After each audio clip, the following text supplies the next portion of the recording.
Dear students, now we start doing exercise A in integrations. Evaluate the following integrals. Integral x cube minus 2x square plus 3 into dx.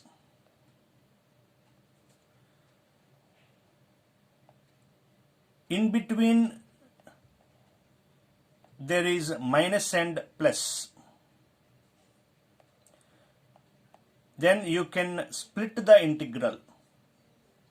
అంటే ఇక్కడ మధ్యలో minus కానీ plus కానీ ఉన్నప్పుడు ఇంటిగ్రేషన్ని split చేసుకోవచ్చు.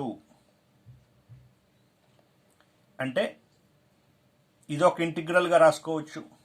Integral x cube dx minus integral 2x square dx plus integral 3 dx. ఒక integral ఉంటే ఒక డిఎక్స్, ప్రతి ఇంటిగ్రల్కి డిఎక్స్ ఉంటుంది. Integral x power n, integral x power n formula x power n plus 1 by n plus 1 plus C. ఈ formula ప్రకారం n ఎంత ఉంది?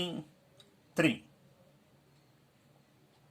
కాబట్టి ఎక్స్ పవర్ 3 ప్లస్ 1 అంటే 4 బై ఎన్ ప్లస్ 1 అంటే 4 ప్లస్ సి అని ఉంది కదా, సో C1 అని యాడ్ చేశాను. అంటే 3 ఇంటిగ్రల్స్ ఉండటం వల్ల ఇది ఫస్ట్ది కాబట్టి ప్లస్ C1 అని రాశాను. మైనస్ తర్వాత బ్రాకెట్ ఓపెన్ చేశాను. 2x square 2 is constant in multiplication. అంటే 2 అనేది మల్టిప్లికేషన్లో కాన్స్టెంట్గా ఉంది. అలా ఉన్నప్పుడు దీన్ని ఇంటిగ్రేషన్లో నుంచి బయటికి తీసుకొచ్చేయచ్చు. సో 2. ఇప్పుడు ఇంటిగ్రల్ దేనికి అప్లై చేయాలి? ఎక్స్ స్క్వేర్కి అప్లై చేయాలి. అంటే కాన్స్టెంట్ మల్టిప్లికేషన్లో ఉన్నప్పుడు దీన్ని బయటికి తీసుకొచ్చేసాం. ఇంకా ఫార్ములా దేనికి అప్లై చేయాలి? ఎక్స్ స్క్వేర్కి అప్లై చేయాలి. ఇంటిగ్రల్ ఫార్ములా ఎక్స్ స్క్వేర్ అంటే ఎన్ బదులు ఎంత ఉంది? 2 ఉంది. ఫార్ములా ప్రకారం ఎక్స్ పవర్ 2 ప్లస్ 1 అంటే 3, x cube by 3 plus constant ఉంది కదా, ఇది రెండోది కాబట్టి ప్లస్ C2 అని రాశాను. ప్లస్ కాన్స్టెంట్కి ఇంటిగ్రేషన్ కాన్స్టెంట్ ఎక్స్ అన్నాం. అంటే 3కి 3x, 2 అయితే 2x. Integral constant equal to constant x plus c. K అంటే కాన్స్టెంట్. ఇంటిగ్రల్ 3 డిఎక్స్ అంటే 3x. మూడవది కాబట్టి ప్లస్ C3 అని రాశాను. నెక్స్ట్ మైనస్ లోపలికి మల్టిప్లై చేస్తున్నాను. ఎక్స్ పదాలన్నీ ఒక చోట రాస్తున్నా. X power 4/4 minus 2x cube by 3 plus 3x ఇంకా constants plus C1 minus into plus minus C2 plus C3. C1 minus C2 plus C3 ఈ మూడు కాన్స్టెంట్సే. కాన్స్టెంట్స్ని యాడ్ చేసినా సబ్ట్రాక్ట్ చేసినా మళ్ళీ కాన్స్టెంటే వస్తుంది కాబట్టి ఈ కాన్స్టెంట్ మొత్తాన్ని C అని రాస్తున్నాను. అంటే x⁴/4 minus 2x³/3 plus 3x. ఈ అన్ని కాన్స్టెంట్స్ కాన్స్టెంట్ మైనస్ కాన్స్టెంట్ చేసిన దానికి మళ్ళీ కాన్స్టెంట్ యాడ్ చేసిన తిరిగి కాన్స్టెంటే వస్తుంది కాబట్టి C అని రాశాను.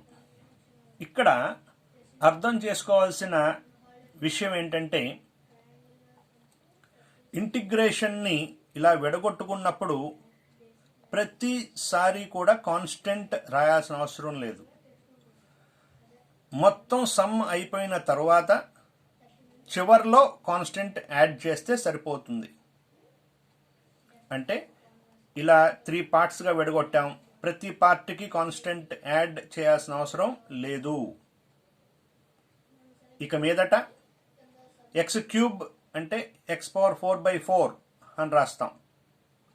లెక్క మొత్తం అయిపోయింది అన్న తర్వాత అప్పుడు మాత్రమే కాన్స్టెంట్ అని రాస్తాం. ఎందుకు అలాగా?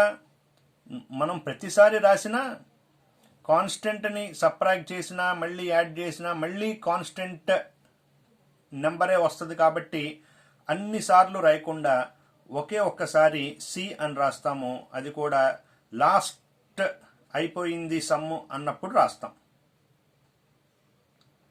సో దీన్ని ఫర్దర్ సింప్లిఫికేషన్ లేదు కాబట్టి ఈ ప్రాబ్లం ఇక్కడతో అయిపోయింది. సెకండ్ ప్రాబ్లంలోకి వెళ్తున్నాం.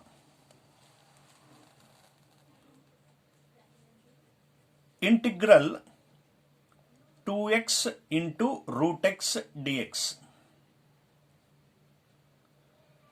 మనం ఇంటూలో ఉన్నప్పుడు సింప్లిఫికేషన్కి పాసిబిలిటీ ఉందో లేదో చూసుకోవాలి. మధ్యలో ప్లస్ ఉన్న మైనస్ ఉన్న ఇంటిగ్రేషన్ని స్ప్లిట్ చేసుకోవచ్చు అని పైన చెప్పిన ప్రాబ్లంలో చూసాం. మరి ఇంటూ ఉంది, అందుకోసం సింప్లిఫికేషన్కి ఏమైనా పాసిబిలిటీ ఉందా అని అబ్జర్వ్ చేస్తే 2x రూట్ తీసేయటం వల్ల పవర్ 1/2 అయింది. ఇక్కడ xకి పవర్ ఎంత? 1. బేసెస్ సేమ్గా ఉన్నాయి, a⁴m ఇంటూ a⁴n. బేసెస్ సేమ్గా ఉన్నప్పుడు పవర్స్ యాడ్ చేయొచ్చు. కాబట్టి ఈ 2 అనేది కాన్స్టెంట్ మల్టిప్లికేషన్లో ఉంది. మల్టిప్లికేషన్లో ఉన్నప్పుడు దీన్ని బయటికి తీసుకురావచ్చు అని అనుకున్నాం కదా. సో ఈ 2 బయట రాస్తున్నా ఇంటిగ్రేషన్లో నుంచి.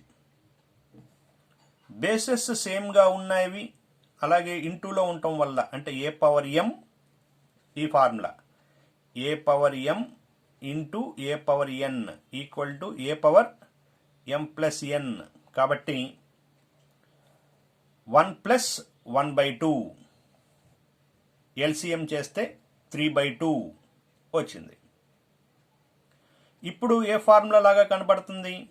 x⁴n integral x⁴n dx.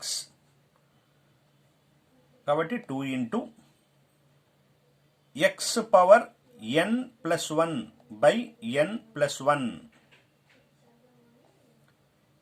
That equal to 2 into x power LCM చేస్తే 5/2 వచ్చింది బై 5/2. డినామినేటర్లో ఫ్రాక్షన్ ఉన్నప్పుడు ఏమవుతుంది? రెసిప్రోకల్ ఇంటూగా మారుతుంది, ఇంటూ రెసిప్రోకల్ అవుతుంది. సో 5/2 డివిజన్లో ఉంటే అది ఇంటూ 2/5 అయింది. x⁴ 5/2. 2 ఇంటూ 2 4 కాబట్టి 4/5 ఇంటూ x⁵ ఇంటిగ్రేషన్ ప్రాసెస్ అంతా అయిపోయింది కాబట్టి చివర్లో +c అని రాశాను. కాబట్టి ఇంటిగ్రేషన్ చేసిన వెంటనే కాకుండా సింప్లిఫికేషన్ కూడా అయిపోయిన తర్వాత రాస్తున్న కాన్స్టెంట్. ఇక మీదట ఇలాగే రాస్తూ ఉంటాం. కాబట్టి ఈ ప్రాబ్లం అయిపోయింది.